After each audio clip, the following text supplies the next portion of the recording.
Students, welcome to all. आज की class में हम लोग डिस्कस करने वाले हैं प्रबल बैच की क्लास नंबर 12, है ना। और हम चैप्टर आज सेकंड स्टार्ट करने वाले हैं। इससे पहले हमने फर्स्ट चैप्टर कंप्लीट कर लिया है एंड मुझे एक दो चीज़ें जो ऐड करानी होंगी। मैं उसी चैप्टर की जो सीरीज़ थी 11 हो चुके थे उसका पार्ट नंबर 12 बना दूंगी, ठीक है। तो आज हम लोग स्टार्ट करने वाले हैं आपका चैप्टर नंबर बच्चों कौन सा, एटॉमिक स्ट्रक्चर या स्ट्रक्चर ऑफ एटम, ठीक है। Chapter number 2, structure of atom. Structure of atom ये है आपका चैप्टर नंबर 2। इसकी आज क्लास है, इसका आज हम पार्ट 1 पढ़ने वाले हैं। एंड आपका प्रबल बैच जो चल रहा है बच्चों उसकी क्लास नंबर 12 है। प्रबल बैच क्लास नंबर 12, ठीक है, क्लास नंबर 12, ठीक है बच्चों, कंफ्यूज नहीं होना है। तो स्ट्रक्चर ऑफ एटम में बच्चों हमें क्या पढ़ना है बेसिकली, आपको नाम से समझ में आ रहा है कि एटम के स्ट्रक्चर के बारे में बातें करनी है हमें, है ना। उसके बारे में सारी चीज़ों को हमने डिस्कस करना है, समझना है अच्छे से। तो बच्चों इस चैप्टर में स्टार्टिंग में एक पोर्शन है जिसमें हम लोगों को Thomson's model, Thomson's model, Rutherford model and उसकी ड्रॉबैक्स, ठीक है। उसके बाद में डिस्कवरी ऑफ इलेक्ट्रॉन, प्रोटॉन, ये सारी चीज़ें जो आप 9th क्लास में पढ़ के आ चुके हो, एंड आइसोटोप्स, आइसोबार्स, आइसोटोन्स, ये सारी चीज़ें जो आप 9th में पढ़ के आ चुके हो वो इस चैप्टर में स्टार्टिंग में थी। But as per the CBSE guidelines वो टॉपिक यहाँ से हट चुका है, ठीक है, डिलीटेड है फॉर दिस सेशन। तो यहाँ से डिलीटेड है, बट आप लोग ये मत सोचना कि मैं वो नहीं पढ़ा रही हूँ तो आपका बहुत सारा लॉस हो जाएगा। जितना 9th में पढ़ा है ना उतना ही था बस वो। इलेक्ट्रॉन की डिस्कवरी, प्रोटॉन की डिस्कवरी, न्यूक्लियस की डिस्कवरी, उसके बाद में Thomson's model of atom and then Rutherford model of atom and their limitations, ये चीज़ें हट चुकी हैं और ये पहले भी सिलेबस में आप 9th में पढ़ के आए हो, तो आपका कोई लॉस नहीं हुआ है। अब कई बच्चे लिख देंगे मैम पूरा सिलेबस पढ़ा हो भाई, हमें तो एंट्रेंस में पढ़ना है। तो बच्चे वो पूरा सिलेबस 9th में जितना पढ़ा दिया था उतना ही था, उसमें कुछ ज़्यादा नहीं था, ठीक है। एंड आप लोगों के पास तो नेक्स्ट ईयर भी है, तो नेक्स्ट ईयर जब मैं दोबारा वीडियोस बनाऊंगी तो मैं वहाँ पे आपको कवर करा दूंगी, तो आपको मैसेज में ग्रुप में डाल दूंगी कि मैंने वो वाला पोर्शन कंप्लीट करा दिया है। तो डरने की बात नहीं है, ये मत सोचना कि हमारा सिलेबस रह गया है, ठीक है। चलिए आगे चलते हैं हम लोग। तो हमारे को इस चैप्टर में बच्चों क्या क्या करना है, अब जो टॉपिक आता है वो है बोर्स मॉडल। पर बोर मॉडल से पढ़ने से पहले हमें कुछ डेवलपमेंट्स पढ़नी है, कुछ हमें थ्योरीज पढ़नी है, क्या क्या थ्योरीज आई थी और किससे बोर मॉडल को ज़्यादा अच्छे से समझने में आपको बेटर फील होगा, ठीक है बच्चों। तो आज का टॉपिक है developments leading to Bohr's model, ठीक है। अब इसके अंदर हमें सारी डिस्कशंस करनी है। तो हमारा जो टॉपिक है वो है इलेक्ट्रोमैग्नेटिक वेव थ्योरी। क्या है ये थ्योरी, इसकी बात कर लेते हैं। इलेक्ट्रोमैग्नेटिक वेव थ्योरी,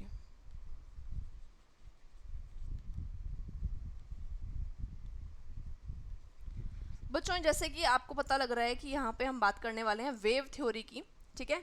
तो ये वेव थ्योरी है एंड यहाँ पे हम लोग पार्टिकल नेचर, डुअल नेचर होता है ना मैटर का, पार्टिकल भी and as well as wave भी, तो हम यहाँ पे सिर्फ वेव की बात करने वाले हैं, नॉट पार्टिकल। पार्टिकल नेचर की बात नहीं करेंगे, तो वेव के बारे में बात करनी है। कहाँ से ये थ्योरी आई, किसने ये थ्योरी दी? ये थ्योरी बच्चों मैक्सवेल ने दी थी, ठीक है। कब दी थी? ये दी थी आपको 1864 में, बट उसकी ज़रूरत नहीं है आपको पढ़ने की बिकॉज आपके एग्जाम में वो नहीं आता है, ठीक है। तो it was given by Maxwell.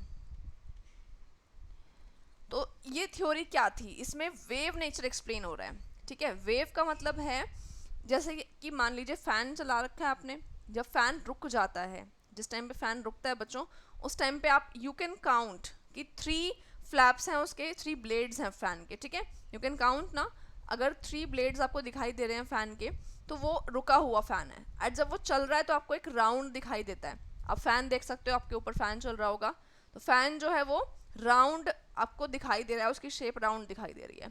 तो वेव कुछ इसी तरह की चीज़ है एंड पार्टिकल कुछ उस तरह की चीज़ है, रुका हुआ फ़ैन जो आपको पार्टिकल दिखता है, बट जब वो मूवमेंट करता है तो उसको वेव मान लिया जाता है। उस चीज़ को क्लियर करेंगे।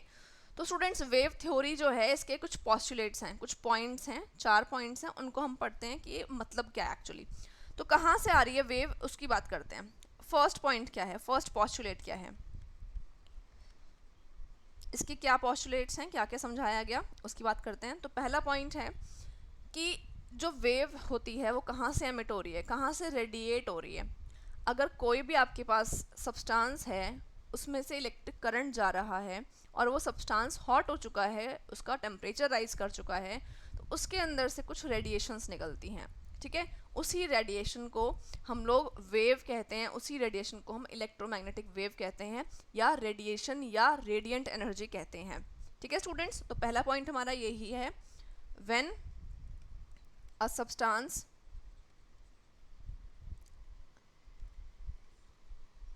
when current is passed from any substance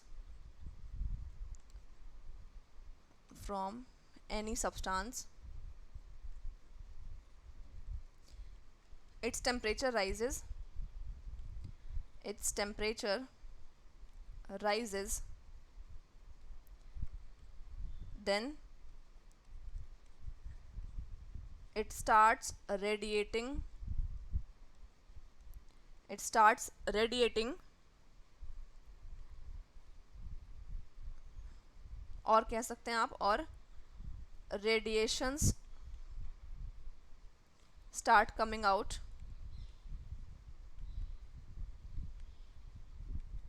और इसी को हम लोग और क्या कह सकते हैं, इसी को हम लोग इलेक्ट्रोमैग्नेटिक वेव भी कहते हैं, और नोन एज इलेक्ट्रोमैग्नेटिक वेव, ठीक है स्टूडेंट्स, इसी को इलेक्ट्रोमैग्नेटिक वेव भी कहा जाता है।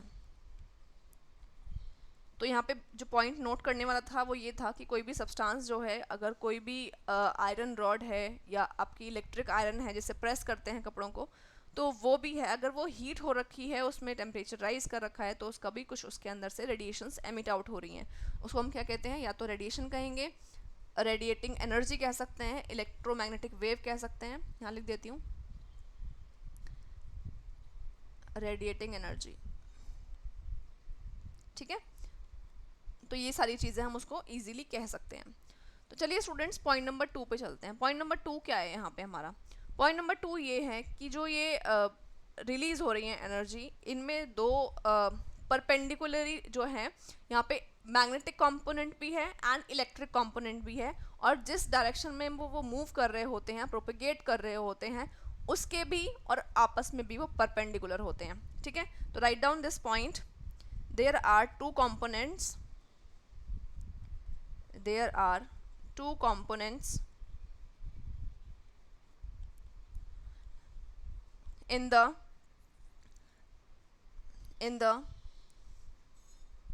electromagnetic wave,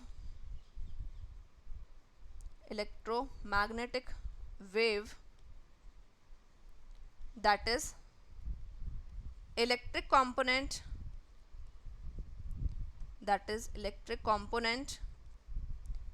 and magnetic component,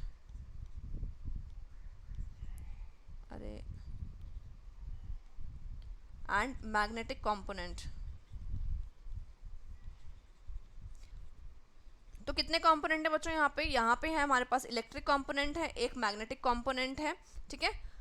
इसके अलावा जिस डायरेक्शन में वो मूव कर रहे हैं उसके भी वो परपेंडिकुलर होते हैं और आपस में परपेंडिकुलर होते हैं, ठीक है। These are perpendicular to each other and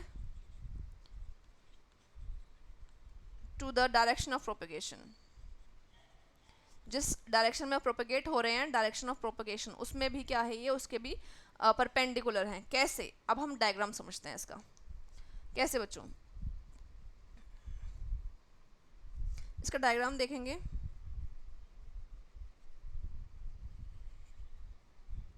ठीक है, इस तरह से बना लेंगे हम लोग। सबसे पहले ये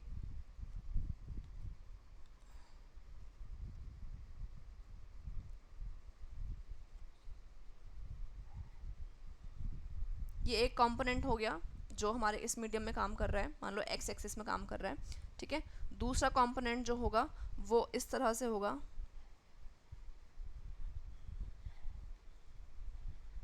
इस तरह से होगा, दूसरे कंपोनेंट में होगा, मतलब वो आपके दूसरे एक्सिस में हो सकता है, ठीक है। एंड अगर आप कहें कि मैम ये 90 डिग्री कैसे है, समझ में आ ही नहीं रहा, ये इस वाले एक्सिस के 90 डिग्री हो गया एंड ये इस एक्सिस के 90 डिग्री पे हो गया, परपेंडिकुलर पे हो गया, ठीक है बच्चों, मतलब लाइक दिस, लाइक दिस, ठीक है, ऐसे हैं। अगर एक जो है वो इस उसमें प्रोपेगेट कर रहा है तो दूसरा जो है वो इस प्लेन में होगा, ठीक है, यू कैन सी दैट, इस तरह से होंगे ये, ठीक। एंड जिस डायरेक्शन में प्रोपेगेट कर रहे हैं उस डायरेक्शन के भी तो ये परपेंडिकुलर ही है ना, एक इधर है एक इधर है, और जिस डायरेक्शन में जा रहे हैं उसके भी परपेंडिकुलर है, ठीक है स्टूडेंट्स। तो हम इसको लिख लेते हैं, मैंने यहाँ पे जो साइन बनाया है ये 90 डिग्री शो कर रहा है, ठीक है, और ये जो बनाया है मैंने ये भी 90 डिग्री शो कर रहा है, ठीक। नाउ एक को हम लोग मेंशन कर लेते हैं इलेक्ट्रिक कंपोनेंट, इलेक्ट्रिक कंपोनेंट, और दूसरे को हम कह देते हैं मैग्नेटिक कंपोनेंट, मैग्नेटिक कंपोनेंट। और ये जो है हमारी वो क्या है, डायरेक्शन ऑफ प्रोपेगेशन, जिस डायरेक्शन में वेव ट्रैवल कर रही है, डायरेक्शन ऑफ प्रोपेगेशन। तो कैसे हो रहा है बच्चों, एक वेव है जो ऐसे ऐसे एक्सिस पे चल रही है, मतलब ऐसे ऐसे ऐसे चल रही है, और दूसरी है वो ऐसे ऐसे चल रही है, ठीक है। जा कहाँ रही है, एक पर्टिकुलर रास्ते पे जा रही है, ठीक है, उसके भी वो 90 डिग्री है, परपेंडिकुलर है। तो ये हो गए हमारे दो पॉस्टुलेट्स। तीसरे पॉस्टुलेट पे चलते हैं, थर्ड पॉइंट पे चलते हैं। इनकी जो बच्चों स्पीड है ट्रैवल करने की वो स्पीड ऑफ लाइट के बराबर है, ठीक है। लाइट की स्पीड होती है 3 × 10⁸ मीटर पर सेकेंड, उसी के बराबर है, ठीक है। तो दे travel with speed of light. तो स्पीड ऑफ लाइट कितनी है बच्चों, 3 × 10⁸ मीटर पर सेकेंड, जो काफ़ी ज़्यादा है, ठीक है। पॉइंट नंबर 4, पॉइंट नंबर 4 क्या है हमारा, पॉइंट नंबर 4 ये है कि इनको ट्रैवल करने के लिए किसी मीडियम की ज़रूरत नहीं होती है। जैसे सन रेज जो हैं वो आती हैं अर्थ पे, तो सन रेज को भी कोई मीडियम नहीं चाहिए होता है। जब बीच में स्पेस है, सन की लाइट कितने दूर से आ रही है, स्पेस में कोई मीडियम नहीं है ना, फिर भी वो अर्थ तक पहुंच जाती हैं, क्योंकि उनको भी कोई मीडियम की ज़रूरत नहीं होती है बच्चों। तो हम यहाँ पे लिख लेते हैं, they don't need any medium to travel, उनको ट्रैवल करने के लिए कोई भी मीडियम की रिक्वायरमेंट जो है वो नहीं है, ठीक है स्टूडेंट्स। तो यहाँ तक हमने पढ़ लिया है इसके पॉस्टुलेट्स। अब हम पढ़ते हैं कुछ इंपॉर्टेंट टर्म्स, वो टर्म्स आपको कैलकुलेशन में हेल्प करेंगी, कुछ ना कुछ हम आगे जो चीज़ें डिस्कवरीज पढ़ते जाएंगे उनमें काफ़ी सारी हेल्प करने वाली हैं, ठीक। तो चलिए हेडिंग डाल देते हैं,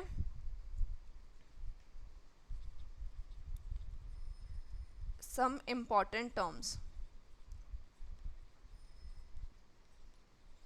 एंड कुछ स्टूडेंट्स मुझे बार बार बोलते हैं मैम लाइव क्लास ले लो, लाइव क्लास ले लो, लाइव क्लास में पढ़ाया करो। बच्चों मैं आपको एक बहुत छोटी सी बात बताना चाहती हूँ, आप लोग एक स्टूडेंट हो, आप लोग का काम है पढ़ाई करना, आपको क्वालिटी कंटेंट मिलना, ठीक है। मैं डेली के डेली लेक्चर्स अपलोड कर रही हूँ, डेली ही रिकॉर्ड करती हूँ, लाइक अभी सुबह के 6 बज रहे हैं और मैं स्टिल आपके लिए रिकॉर्डिंग कर रही हूँ, बट आपको वो शाम को दिखाई देगी। देखो बच्चों, मैं लाइव क्लास ले लूँ, बट उसमें होता ये है कि स्टूडेंट्स जो भी पढ़ाते हैं, जो भी टीचर्स लाइव क्लासेस लेते हैं, मैं सबकी बात नहीं कर रही हूँ, बट मैक्सिमम टाइम वेस्ट होता है स्टूडेंट से इंटरेक्शन करने में। बच्चों के ऐसे डाउट नहीं होते हैं, काम के डाउट्स नहीं होते हैं बच्चों के, बच्चे फालतू डाउट ज़्यादा पूछते हैं। तो उन सारी चीज़ों में जो बच्चा पढ़ना चाहता है उसका टाइम वेस्ट होता है, ठीक है। एंड जब बच्चों सिलेक्शन नहीं होगा आप लोगों का, आपके मार्क्स कम रह जाएंगे, आपको लगेगा कि आपने बहुत सारा टाइम वेस्ट कर दिया। तो आप यूट्यूब पे पढ़ने आ रहे हो, आपको क्वालिटी कंटेंट चाहिए, आप इसलिए नहीं आ रहे हो कि आपको और बच्चों से इंटरेक्ट करना है, आपको मुझसे और बातें करनी है, वो चीज़ आपका एम नहीं है। आपका एम है कंटेंट, आपको पढ़ना है। तो अगर मैं आपको 30 मिनट्स की या 40 मिनट्स की या 50 मिनट्स की क्लास प्रोवाइड करा रही हूँ तो उसमें प्योर कंटेंट ही मिलेगा आपको। मैं आपसे फालतू की बातें या नॉनसेंस बातें नहीं करूँगी, क्योंकि उसमें लॉस आपका है। अगर कोई पढ़ने वाला बच्चा होगा तो वो सुन के इरिटेट होगा कि यार ये तो टाइम वेस्ट हो रहा है, तो नहीं पढ़ना चाहिए। तो आप अपने बेनिफिट के लिए पढ़ने की कोशिश करो, अपने बेनिफिट के लिए सोचो। डोंट थिंक लाइक कि आप लाइव क्लासेस में ज़्यादा अच्छे से पढ़ लेते हो, ऐसा कुछ नहीं होता है। और जिन बच्चों को डाउट्स होते हैं और वो जेन्युइन डाउट्स होते हैं, वो डाउट्स मैं वैसे भी क्लियर कर देती हूँ, बच्चे मुझे टेलीग्राम पे मैसेज कर देते हैं। हाँ, थोड़ा लेट हो सकता है क्योंकि बहुत बच्चों के मैसेज आते हैं, but I clear the doubts. But इसका मतलब ये नहीं है कि आप लोग क्या करो, मतलब लाइव क्लासेस ठीक है कई लोग लेते हैं, आपका अपना इंटरेस्ट है, बट मुझे जहाँ तक लगता है कि जो रिकॉर्डेड सेशन है मेरा, जो आपको डेली प्रोवाइड करा रही हूँ, वो ज़्यादा डिस्टर्बेंस उसमें नहीं होती है। उसमें जो है कुछ बच्चे आके लाइव चैट्स में लिखते हैं कुछ, तो अगर मैं क्लास ले रही होंगी और मेरा ध्यान उस चीज़ पे जाएगा तो टाइम आपका ज़्यादा वेस्ट होगा। तो मेरे हिसाब से वो वेस्टेज ऑफ टाइम है। अगर उसमें 40 मिनट्स में से 10 to 15 मिनट्स हाय हेलो करने में और फालतू बातों में निकल जाते हैं तो बच्चों वो आपका लॉस है, मेरा लॉस नहीं है। ठीक है, मैं तो टीच ही कर रही हूँ, मेरे को तो टीच करना ही है, बट आपका लॉस नहीं होना चाहिए, ये मेरी फर्स्ट प्रायोरिटी है। तो स्टिल अगर कुछ बच्चों को लगता है कि लाइव क्लास लेनी चाहिए तो मैं उसके लिए क्वेश्चंस वाली सेशंस लेकर के आती हूँ लाइव क्लासेस में, बट वो कंपैरेटिवली कम होते हैं। क्लासेस में कंटेंट पूरा होना चाहिए, ये मेरी प्रायोरिटी रहती है। ठीक है बच्चों, तो आज का नेक्स्ट टॉपिक है सम इम्पॉर्टेंट टर्म्स। क्या टर्म्स हैं यहाँ पे, क्या टर्म्स हमें पढ़ने हैं, उनकी बातें कर लेते हैं। सबसे पहले जो टर्म हमें पढ़ना है बच्चों वो है वेव लेंथ। वेव लेंथ कि किसी वेव की लेंथ क्या है, कि किसी वेव की लेंथ क्या है। वेव लेंथ जो है होता है बच्चों, उसकी बात करेंगे। ये डिस्टेंस है, किस चीज़ का डिस्टेंस है, दो कॉन्जिक्यूटिव ट्रफ एंड दो कॉन्जिक्यूटिव क्रेस्ट के बीच में। ठीक है, उसको लिख लेते हैं हम यहाँ पे। पहले मैं आपको डायग्राम से समझा देती हूँ कि बात किस चीज़ की हो रही है।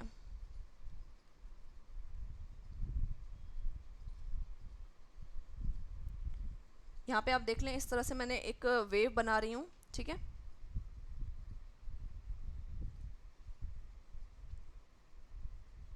इस तरह से मैंने एक वेव बना दिया है। ठीक है बच्चों, तो ये जो ऊपर वाले होते हैं उनको क्रेस्ट कहा जाता है, जो नीचे वाले होते हैं उनको ट्रफ कहा जाता है। ठीक है, दिस इज क्रेस्ट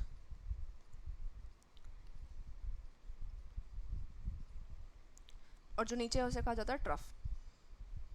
ठीक, तो बच्चों जो ऊपर वाले क्रेस्ट हैं और नीचे वाले जो ट्रफ हैं, दो कॉन्जिक्यूटिव क्रेस्ट के बीच का जो गैप है, डिस्टेंस है वो, और जो दो कॉन्जिक्यूटिव ट्रफ्स के बीच का जो डिस्टेंस है वो, ये डिस्टेंस हमेशा बराबर होता है। आप देख सकते हो, अगर आप इसको एक्यूरेटली ड्रॉ करोगे तो डिस्टेंस जो है ये इक्वल होगा। ठीक है, तो दो कॉन्जिक्यूटिव क्रेस्ट का डिफरेंस, मतलब उसमें जो डिस्टेंस है और जो ट्रफ्स का डिस्टेंस है, that is known as wavelength. वो किसी वेव का लेंथ माना जाता है। ठीक है, तो इसकी हम डेफिनेशन लिख लेते हैं बच्चों। The distance between two consecutive, consecutive का मतलब तो समझते होगे, कॉन्जिक्यूटिव मतलब एक से बाद एक, नेक्स्ट एडजेसेंट जो है उसके बाद वाली।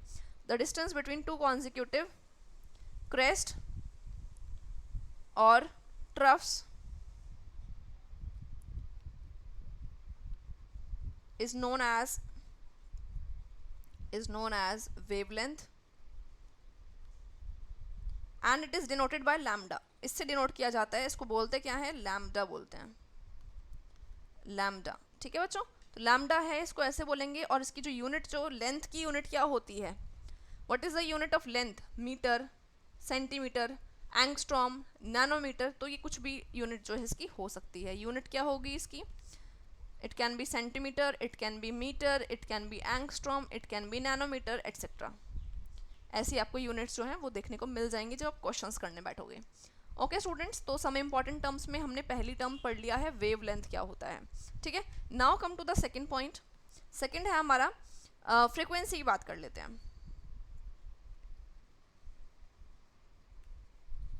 Number 2, frequency. फ्रीक्वेंसी का मतलब बच्चों यहाँ से आता है फ्रीक्वेंटली से, वर्ड से। फ्रीक्वेंट मतलब कि कितना फ्रीक्वेंट। अब आप दिन में कितने फ्रीक्वेंटली पानी पीते हो, ठीक है, आप हर एक घंटे में पानी पी रहे हो तो आपकी पानी पीने की फ्रीक्वेंसी अच्छी है। अगर दिन में आपने 2 ही ग्लास पानी पिया है तो पानी आप कम पी रहे हो। तो फ्रीक्वेंसी मतलब फ्रीक्वेंटली मतलब कितनी बार बार रिपीट होना। ठीक है, तो यहाँ पे वेव्स के लिए भी वही बात है कि एक पर्टिकुलर पॉइंट से जो वेव है वो कितनी फ्रीक्वेंटली पास हो रही है, कितनी फ्रीक्वेंटली वो एक पॉइंट से निकल के जा रही है। अच्छा, वेव क्या ट्रैवल हो रही है ना, वेव ट्रैवल होती है। जब ट्रैवल होगी तो एक पॉइंट से, मान लो ये पॉइंट मैंने रेफरेंस रख दिया है, तो इस पॉइंट से कितनी बार वेव पास होके निकल गई कितनी वेव्स, दैट इज फ्रीक्वेंसी। तो डेफिनेशन लिख लेते हैं बच्चों इसकी। The number of waves passing through a point एक पॉइंट से इन 1 सेकेंड, एक पर्टिकुलर टाइम में इन 1 सेकेंड। अब इसको रिप्रेजेंट किससे करेंगे हम लोग, इसकी रिप्रेजेंट जो करते हैं स्टूडेंट्स वो होता है म्यू से, इस तरह से बनाया जाता है, ठीक है, न्यू बोला जाता है इसको, ये इसकी रिप्रेजेंटेशन होती है। आपको इसे फॉर्मूले में यही यूज़ करना है, ये न्यू जो सिंबल है, ठीक है। और इसकी यूनिट क्या होगी, हर्ट्ज होती है इसकी यूनिट, हर्ट्ज, ठीक है। और शॉर्ट फॉर्म में HZ लिखा जाता है इसको, या फिर साइकिल पर सेकेंड भी लिख दिया जाता है, ठीक है, या फिर सेकेंड इनवर्स भी लिख दिया जाता है, ठीक है। इन तीनों में से कोई भी आपको यूनिट जो है इन तीनों चारों में से आपको मिल सकती है क्वेश्चंस करने के टाइम पे, ठीक है स्टूडेंट्स। अब एक चीज़ यहाँ पे लिख देते हैं हम लोग, 1 hertz is equal to 1 cycle per second. अगर क्वेश्चन कभी आ जाए और आपको ये कन्वर्ट करना पड़े तो आप इसको यूज़ कर लेना, 1 hertz is equal to 1 cycle per second, ठीक है। Now we are coming to velocity number 3।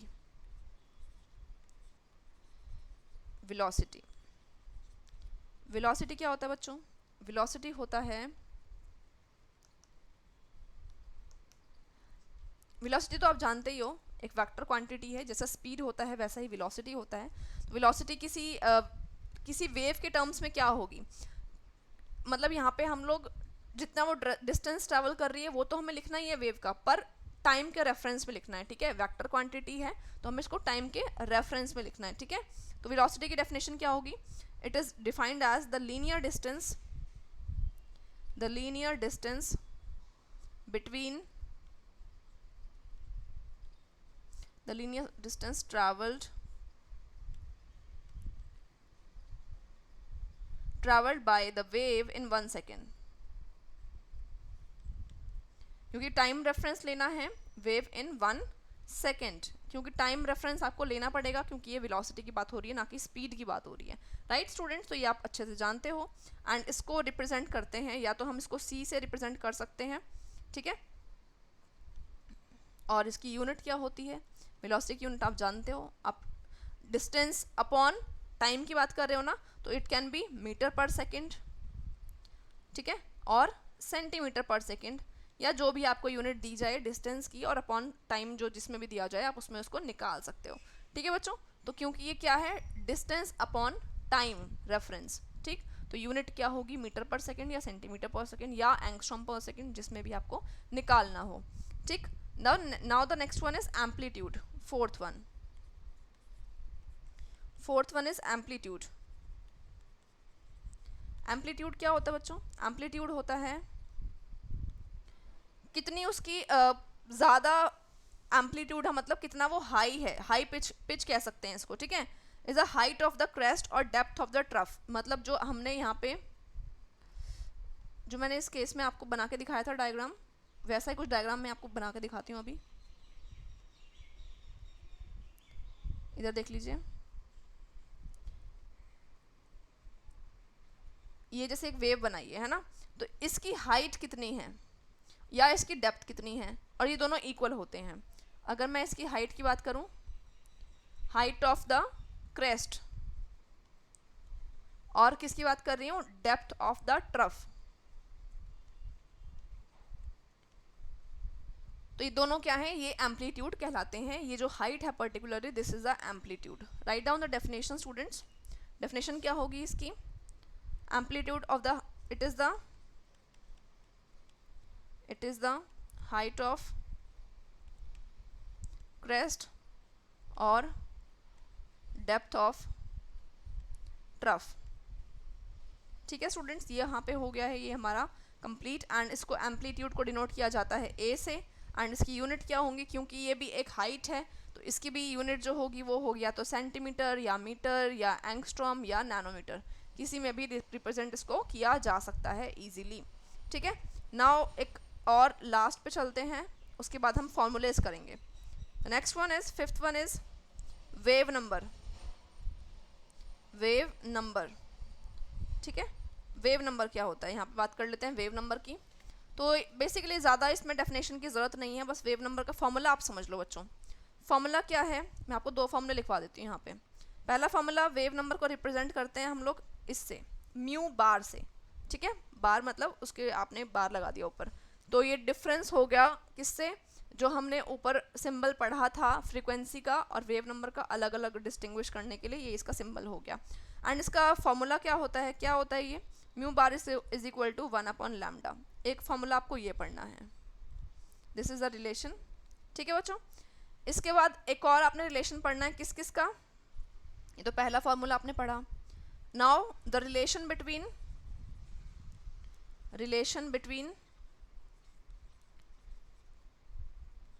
Lambda मतलब wavelength, frequency and speed of light, इनके बीच में आपने रिलेशन पढ़ना है। क्या रिलेशन है इनका, c is equal to mu into lambda, ये रिलेशन है,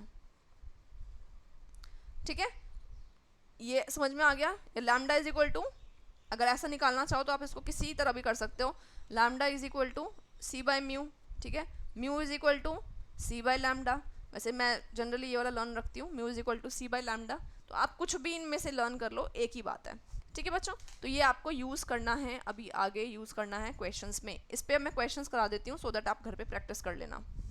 चलिए, प्रैक्टिस ऑफ क्वेश्चंस।